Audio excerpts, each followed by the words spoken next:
Beaming into Creation's 56-year mission tour to Las Vegas. This is Trekzone's 2022 Vegas or Bust Tour. In our final but by no means least Vegas podcast, Paul Stamets himself, Mr. Anthony Rapp.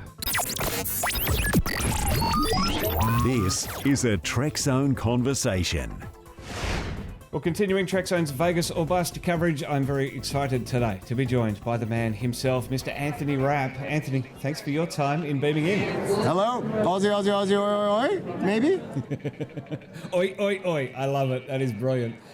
Doing the remote coverage thing this year, COVID interrupted us as the Star Trek conventions are starting to pick back up again and all manner of things are happening. What's it like to be back at conventions following COVID? I mean, it's really great that we can have these kinds of gatherings with people being very, very mindful and safe as possible. And I will admit there's still a little bit of a stress involved in the sense that we're in the middle of filming season 5 right now, and I'm trying to be as safe as possible and to be able to keep doing my work. But at the same time, it is a wonderful thing to be a part of the community and to have that personal connection with the people who travel from all over. I actually met a bunch of Australians yesterday. Like there were like 5 in a row, it seemed like. Making the trip, I love it. Things really shut down hard in 2020. Slowly we're coming back. In terms of working through that, what was that process like, shutdowns and lockdowns and eventually getting back to set and trying to be as safe as possible? Well, we were kind of fortunate in the sense in 2020, we wrapped at the end of February, right before the shutdown happened. So we got our work in for season 3. And then we had our hiatus during the lockdown. So it was this strange thing of like, I wasn't going to be working anyway, but it was also, the world was shut down. It was very, intense experience for everyone, and watching what was happening and the suffering.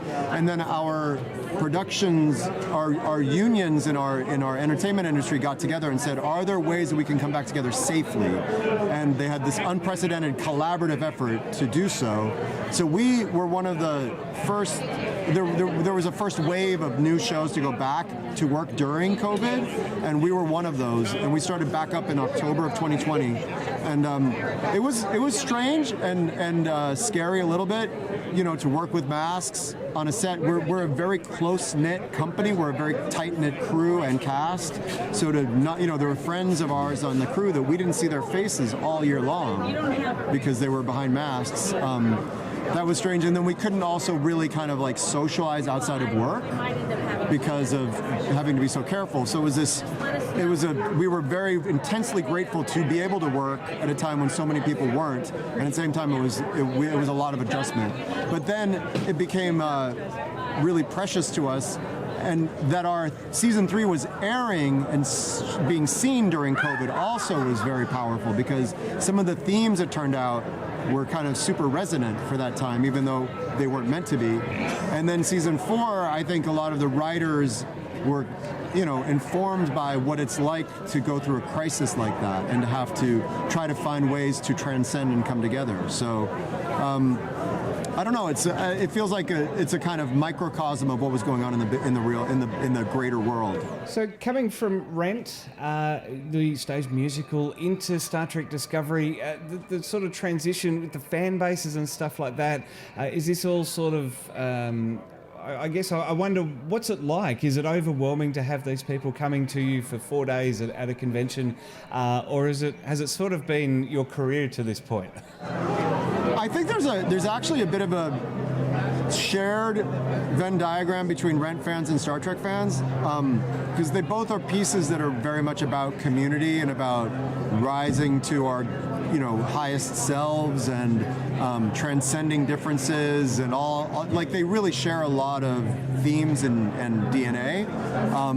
So there's a lot of people who love both, and in a way, I think coming from theater, I'm very accustomed to coming out of a stage door and saying hello to people after a show. So conventions are kind of like that. And one of the weird things about being on TV or in films is that you don't really ever get to see your audience, because the thing gets done and then it's out in the world forever.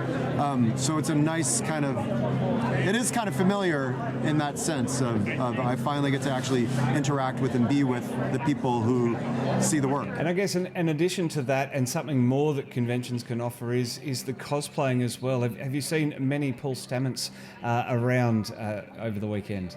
I actually haven't seen Paul Stamets this weekend, but there have been certain conventions where I've seen some amazing Paul Stamets. I did, however, I don't have it with me right now, but I was given a Paul Stamets crocheted octopus, like a Paul Stamets head with octopus legs. So that might be the best cosplay that I got to see this year. And I know that season 5 is in production at the moment, where we're all keeping everything under wraps, no spoilers or anything, but what's Paul's journey like coming up in the forthcoming season?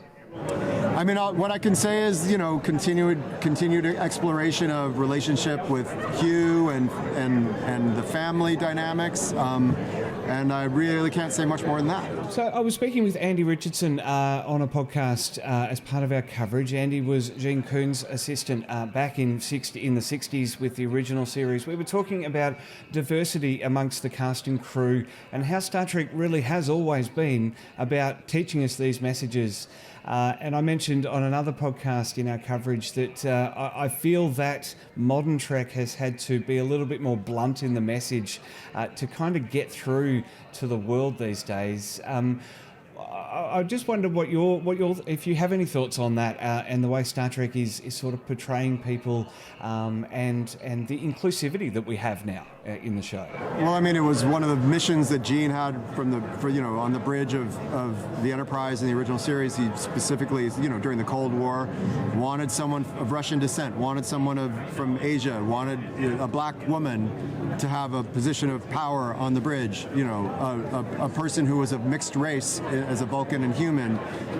He wanted to have all of these things in a very pointed way to show that yes, there is a world in which all of these kinds of people from diverse backgrounds can be together. So it's been part of the ethos from the very beginning. And yeah, in 2022, we premiered in 2017, 2018. Yeah, it's time that we make sure that we really are. It's not about ticking boxes like just to tick a box. It's to make sure to just check in and make sure that we are telling stories that honor all the diversity of experience of human beings and alien beings, but of people. And yes, it's part of Star Trek's mission, and we have to make sure that we are doing the best of that mission that we possibly can. Anthony, I really appreciate a little bit of your time as Vegas winds up over its 4-day convention. Looking forward to seeing you in season 5 of Discovery. Is there anything else on the horizon, or is Discovery taking all of your time? It's taking up my time for the most of the rest of this year, but there is something hopefully in the early part of next year that I can't really speak of yet. It's not public yet, but I'm crossing my fingers for it. I'm going to Deauville, France next week. There's a film I did last year that's part of their really wonderful American Film Festival they do. It's in competition there. It's a film called Scrap, this independent film, low budget. I love doing that kind of work. I'm very proud of it. So, I don't know if and when that'll see more light of day around the world, but that's something that exists in the world, and I hope that gets a life. But this other project, I'm going to cross my fingers that it's going to be able to be announced rather soon. So, but it's... keep your eyes peeled. Absolutely. Fingers crossed over here as well. Anthony, thanks for having a Trekzone Conversation. Thanks for beaming in from Vegas. Thank you very much.